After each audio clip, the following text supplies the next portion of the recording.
Reversing words. This one is easy. All you need is a pen and paper and a bit of brain work. For example, the word backwards. The word backwards is strawcab. Can you decipher this line? Tip: decode each word separately, not the whole sentence at once. Need peed, looks rough, slrig. Did you get it? It's Deepdean School for Girls. Swapping letters.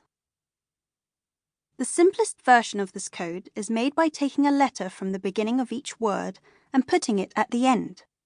For example, the word swapping would be whoppings, but you can make it more difficult to decode by moving 2 letters or more.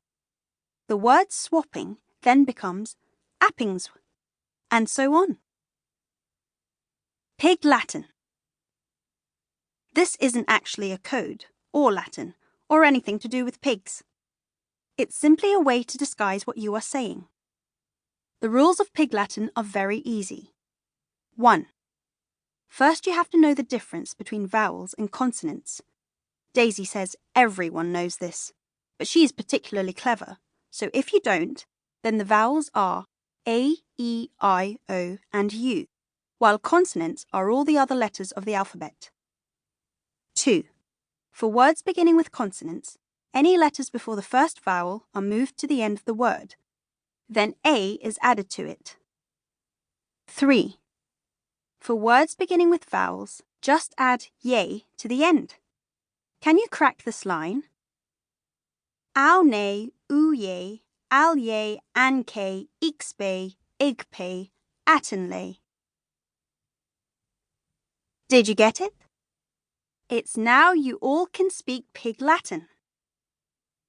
Morse code.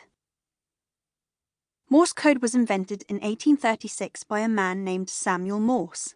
He was trying to show how messages could be sent as sounds along telegraph wires, which had never been done before. Before then, if you wanted a message delivered anywhere, someone would have to do it in person.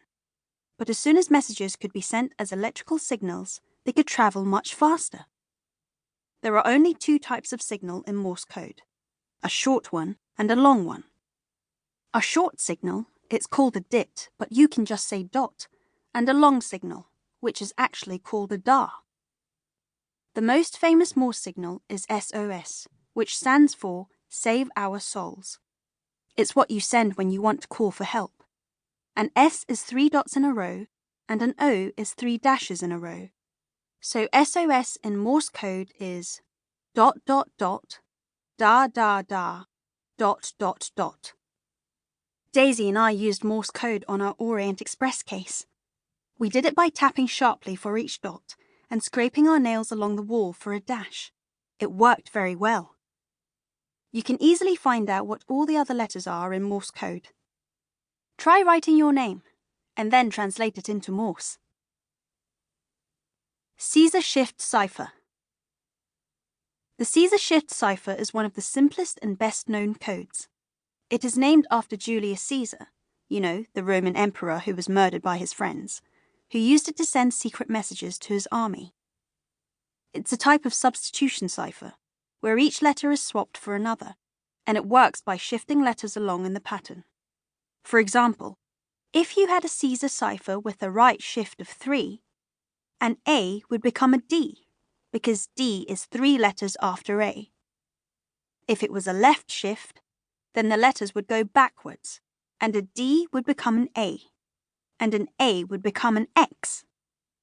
Now try to work out what this word means. It's been encrypted with a Caesar cipher with a right shift of 3.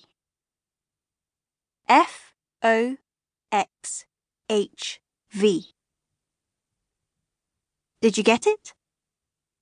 It's clues. Transposition cipher. Now, a transposition cipher is extraordinarily clever. It involves characters being shifted around into different positions rather than just changing letters. For example, if we put Murder Most Unladylike into a transposition cipher, it might end up in a block like this.